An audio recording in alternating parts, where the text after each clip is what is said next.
Rev up your engines!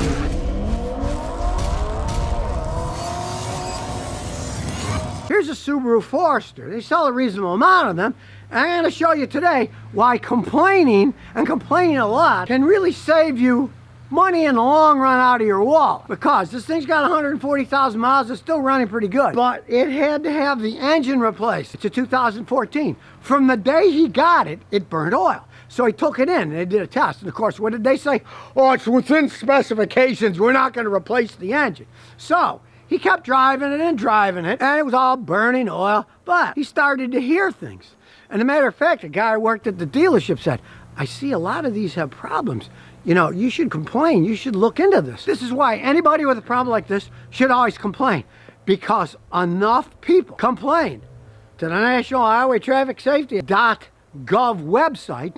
When they get so many thousands of complaints, they launch an investigation. Then what happens? If they see enough of them, they force the companies to fix the problem. Now, this is a 2014 four-cylinder Subaru with a four-cylinder boxer engines. Now, decades ago, they had a problem blowing head gaskets. But they figured that out, and that's not a problem. The reason this baby was burning oil is because it turns out that Subaru was buying piston rings from a crappy manufacturer. They didn't make them themselves. They bought them from somebody. Just like Toyota bought the fuel pumps from Denso, and they had to recall those millions of Toyotas. Same thing, only there's a bit of a difference between pulling a little top on the back seat off, getting to the fuel pump, putting it in the fuel pump, and replacing the engine. There's a big difference between those two. He persisted.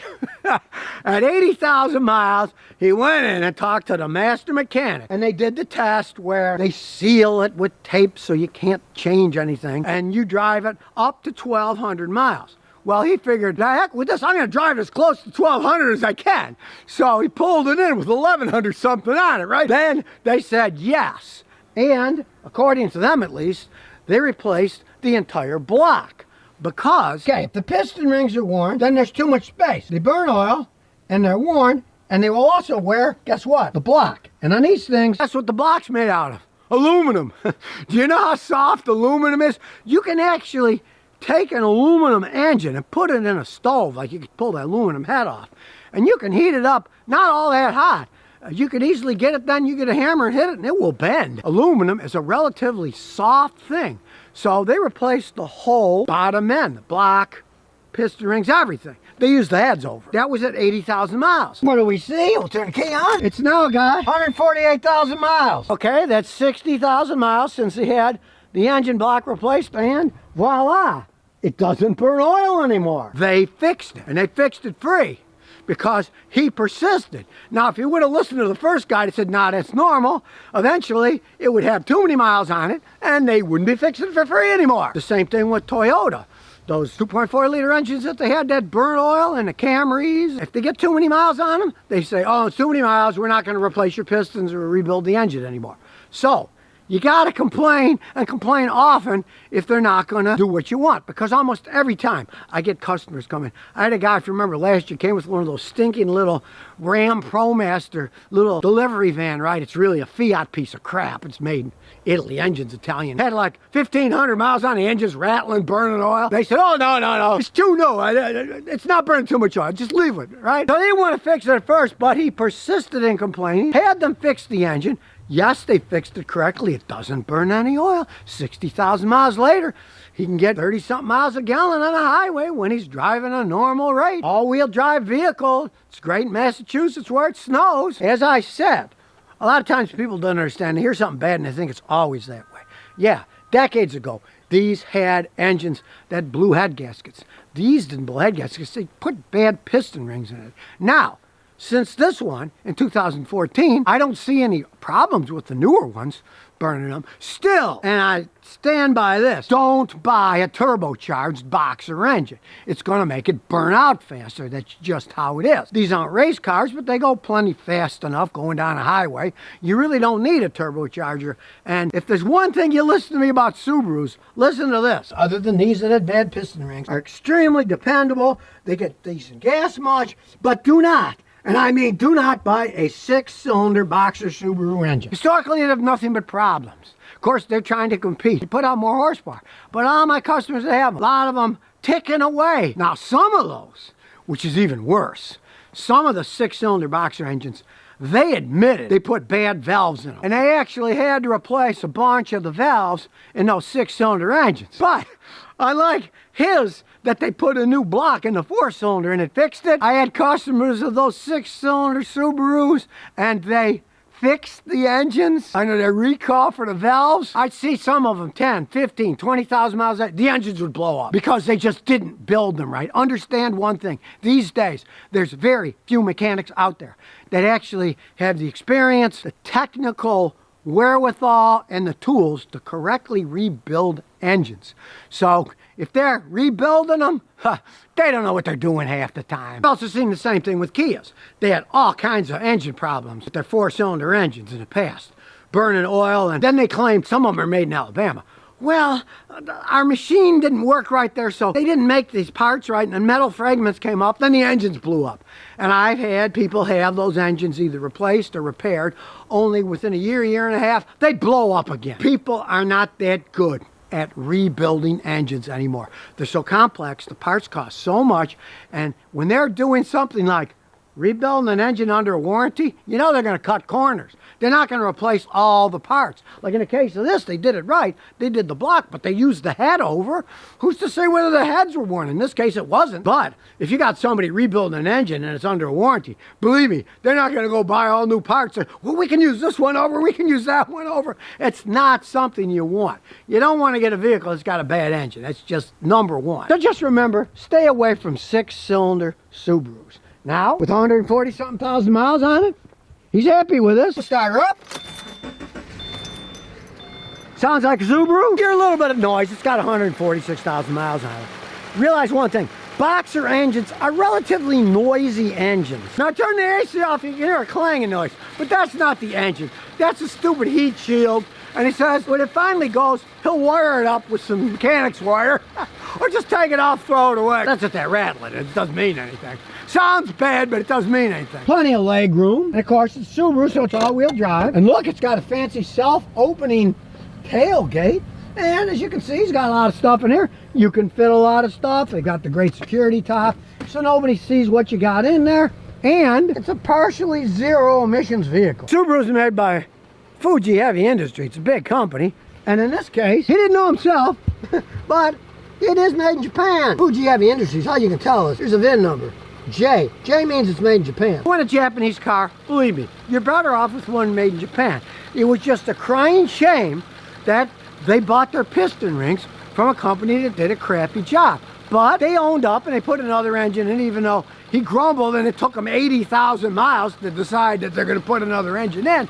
But they did put the engine in. 60,000 miles later, it doesn't burn any oil. It's 30-something miles a gallon on the highway, so that's fine. Let's take it for a ride. Now, they have an interesting mode here, the little X mode. When you push it, the light comes on. Now, they say you can use it off-road, but once you get going over like 10 miles an hour, it shuts itself off anyway. Realize this, it can come in handy for normal people, because if you're stuck in a big snow, you're going slow, you'll be able to get out better. That's what a normal person's using. Let's face it, this is not an off-road vehicle by any stretch of the imagination. That is more for if you're stuck in the snow, or maybe you got a friend who lives in the country and they got a big old dirt road and there's all kinds of dirt puddles. You won't get stuck in the puddles, just don't go over 10 miles an hour, which you're not going to want to do in a dirt road anyway. Let's have a tiny backup camera. And baby, I mean tiny. Look at that thing. It reminds me, well, let's turn the thing off. There. No, it's nice height. It's not outrageously high, but we can go over my little water bump here. Not going to drag anything. Now the transmission, sometimes Subarus have problems with transmissions, but he has the filter and fluid changed, and 148,000 miles. It's still the original one, and it's not doing any odd shifting really. You know, it's a small engine, so it has to downshift quite a bit, but you can see, hey, it gets up and goes. There's no lag there. Now we come to the road where people are always driving. Nobody's coming. Here we go. And it is all-wheel drive. You notice the wheels did not slip in the rain. That's what they're good for. It's a little engine, but hey, step on the gas, it starts going. Mind you, the engine does make a reasonable amount of noise doing it because it's a boxer engine. And being four-wheel drive, they actually handle quite well. When you're cornering, you don't really get any over or under steer. You really feel secure. You're not going to get any slippage. And he's a smart guy. He doesn't live in the middle of nowhere. He lives in Massachusetts, so he's got all-season tires. He doesn't bother getting 4 snow tires, spending all that money in rims. Hey, all-season tires with all-wheel drive. If you're not going where no man has gone before with 8 feet of snow, it's perfectly fine. Listen from him. Grumble if you got a problem. Because if enough people grumble, and it's a big mistake like piston rings, they will have to recall them. They will have to fix them free. They have no way out of that. It's federal law. And he likes the all-season tires, so he has all-season tires on all the time, even though he lives in Massachusetts. Because realize this. You have an all-wheel drive vehicle. It's not 2-wheel and then shifts to 4-wheel. It's an all-wheel drive vehicle. You got to have the same exact tires on all of the tires. If one blows, you got to replace all 4 because it all has to be operated at the same speed or it will cause internal wear. You're going to buy 4 snow tires, and then when one goes up, buy another 4 snow tires. He's smart. He's got all-season tires. He didn't have to mess around with it. And he works in hospitals. During respiratory therapy, he's got to come in when there's a problem. He's got to drive in. He had fun during the coronavirus pandemic. He told me that. Boy, he was working his rear end off. And he's totally happy with it. And I find it kind of interesting. It's just about everybody who's brought me these Subarus here on the East Coast. They were either fire EMT, they worked in a hospital. And as long as you stay away from their 6-cylinder engines, they're good vehicles. Plus, as I said earlier, stay away from turbos too. They're just going to wear out faster. You don't need it. They go fast enough. And let's face it, what are these made for? All-wheel drive in the snow. How fast do you want to drive in the snow? It doesn't matter how good the system is, you're still going to slide. Ages ago, we took a vacation out in Colorado. We went on an icy lake covered with snow with these all-wheel. They slid all over the place when you're really punching it, you know. It's for a slower speed. So, hey, kudos to Subaru, with the exception of they had to replace the engine. Kind of a big deal there. Now, people are always asking me, Scotty, what do you think of the Dodge Charger? Well, here's a 2012 Dodge Charger. Now, this is the one with the Hemi engine, the big V8. Let's see how many miles it's got on it. 148,618 miles. And you can't feel it, but the engine's shaking, it's misfiring, and the check engine light's on. Well, we're still going to deal with it, but it's got the touch screen. The AC still blows freezing cold.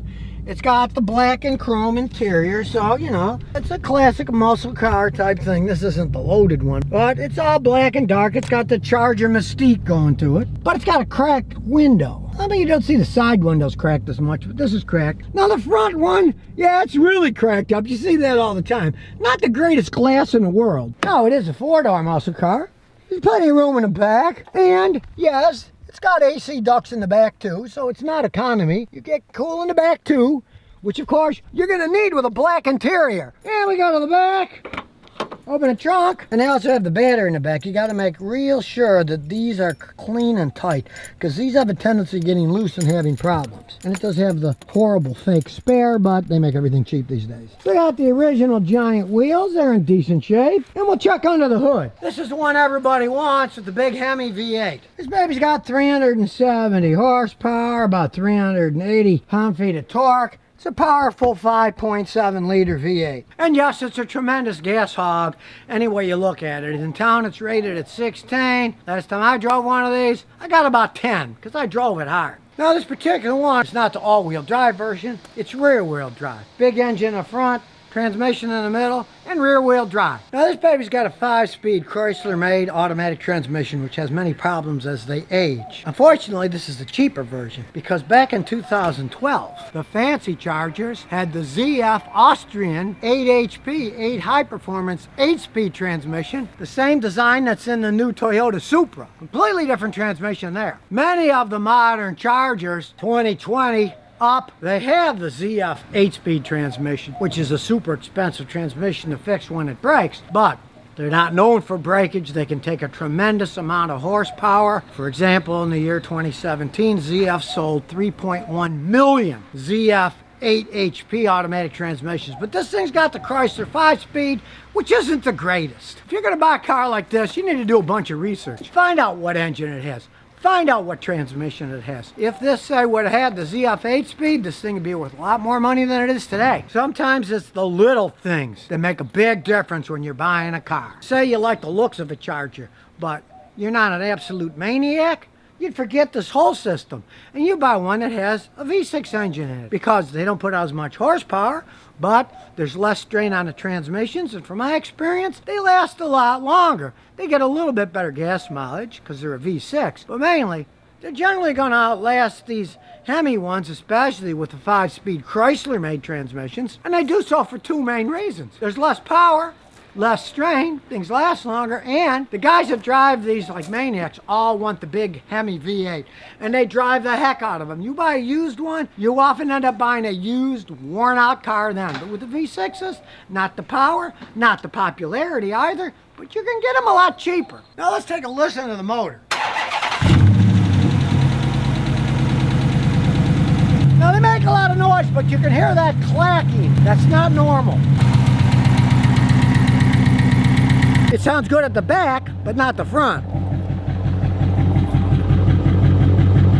Now at a minimum, this thing has hydraulic lifter problems. Hopefully that's the only problem with this thing.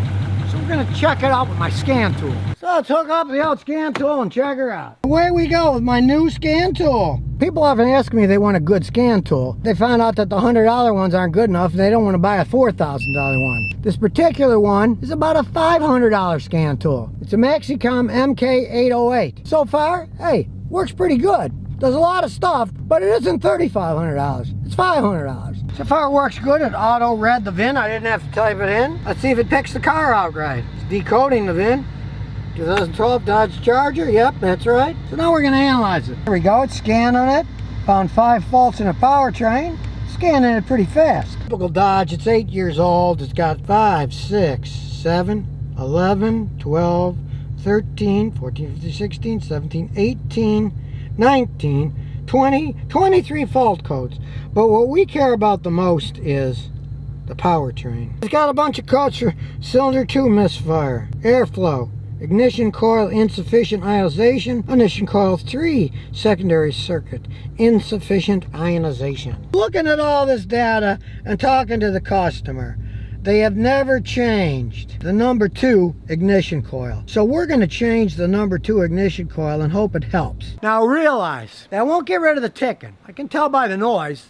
The lifters are making noise, but on this engine, change the lifters is 7.2 hours of labor. You're going to spend about 1,000 smackers doing that, plus the parts. More money than the car's worth. So we're going to try the coil. I'll take the stupid cover off. We're going to change the number 2. Well, this is 2468, so we'll change this one here. So we squeeze the connector. They're on tight. Times you really got to squeeze them. There. And we'll unbolt it, 10 millimeter. And if you can't see it, there's another one hiding here. Of course, it's in the way of everything. There we go. Now we'll get the socket and spin it by hand and pull it out. Get that out of the way again. Out it comes. Then we'll check it, make sure. Got the same connectors and everything. That looks the same. So, we'll pop it back in the hole so it fits on the spark plugs. Customer already changed the spark plugs. They tried that themselves and that didn't fix it. And we'll bolt these back on. Start them first. Then once you start them, you can tighten them up. Sure made long threads on this baby. Now we can finish the job here.